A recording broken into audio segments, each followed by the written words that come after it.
क्या आप जानते हैं कि ज्यादा विनम्र या सहनशील होना हमेशा आपकी ताकत नहीं होती? कभी कभी यही आदत आपको लोगों की नजरों में मजाक बना देती है। चाणक्य नीति हमें सिखाती है कि हर जगह चुप रहना या सहना बुद्धिमानी नहीं है।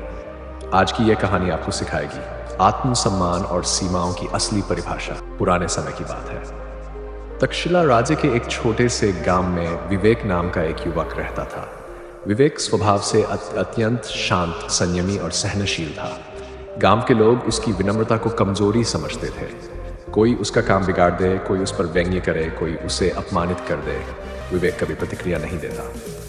उसका मानना था छोटे मोटे विवादों में उलझना समय की बर्बादी है, शांत रहना ही श्रेष्ठ है। पर धीरे धीरे हालात बदलने लगे। गांव का व्यापारी रमेश हर महीने विवेक को खराब अनाज बेच देता और कहता, तेरे जैसे गरीब को इससे बेहतर क्या मिलेगा। कुम्हार मनोहर अक्सर उसके घर के बाहर अपने घड़े फैलाकर रास्ता रोक देता। जब विवेक कुछ कहता तो उल्टा उसे ही डांट देता, तू बहुत अकड़ में रहने लगा है क्या। यह सब सहते सहते विवेक भीतर से टूटने लगा। आत्मसम्मान की भावना जैसे मुरझा रही थी। एक दिन गांव में एक युवक सभा का आयोजन हुआ, जिसमें राज्य से आए एक वरिष्ठ विद्वान भाषण देने आए थे। उनका नाम था आचार्य चाणक्य। आचार्य चाणक्य ने सभा में कहा, यदि आप हर बात पर चुप रहेंगे, हर अपमान सहते रहेंगे, तो लोग आपको कभी इज्जत नहीं देंगे। जो व्यक्ति अपनी सीमाएं तय नहीं करता, उसका सम्मान दुनिया नहीं करती।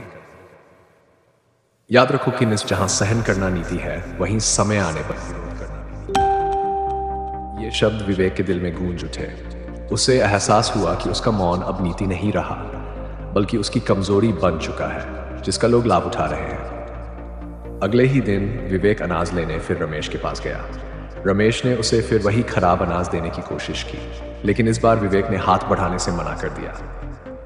उसने कहा, रमेश जी, मैं अब ये सड़ा हुआ अनाज नहीं लूंगा। मुझे मालूम है आपके पास अच्छा माल है, फिर मुझे ही हमेशा खराब क्यों देते हैं। रमेश चौंक गया, बोला, तू तो चुपचाप ले जाता था पहले, अब अक्ल आ गई तुझे।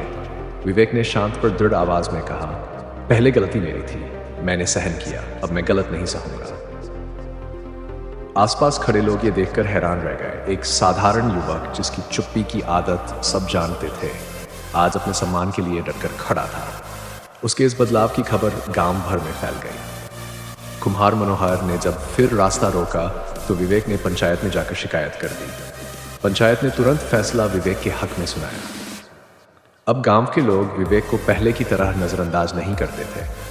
जो पहले उसे दबा हुआ मानते थे, अब उसके आत्मविश्वास से प्रभावित होने लगे। एक दिन वही आचार्य चाणक्य तक्षशिला लौटते हुए उस गांव से दोबारा गुजरे। विवेक उनके पास गया और उन्हें प्रणाम करते हुए कहा, आपके एक वाक्य ने मेरी जिंदगी बदल दी। अब मैं जानता हूं कि आत्मसम्मान क्या होता है। चाणक्य मुस्कुराए और बोले, जब व्यक्ति अपने अधिकारों की रक्षा करना सीख जाता है, तभी समाज उसे आदर देना शुरू करता है। जिसे अपने सम्मान की चिंता नहीं, उसे दुनिया कभी गंभीरता से नहीं लेती। शिक्षा, जरूरत से ज्यादा चुप रहना हमेशा महानता नहीं होता। आत्मसम्मान की रक्षा करना हर व्यक्ति का अधिकार और कर्तव्य है। चाणक्य नीति सिखाती है, जहां सहना आवश्यक हो वहां सहो, पर जहां विरोध आवश्यक हो वहां चुप रहना मूर्खता है।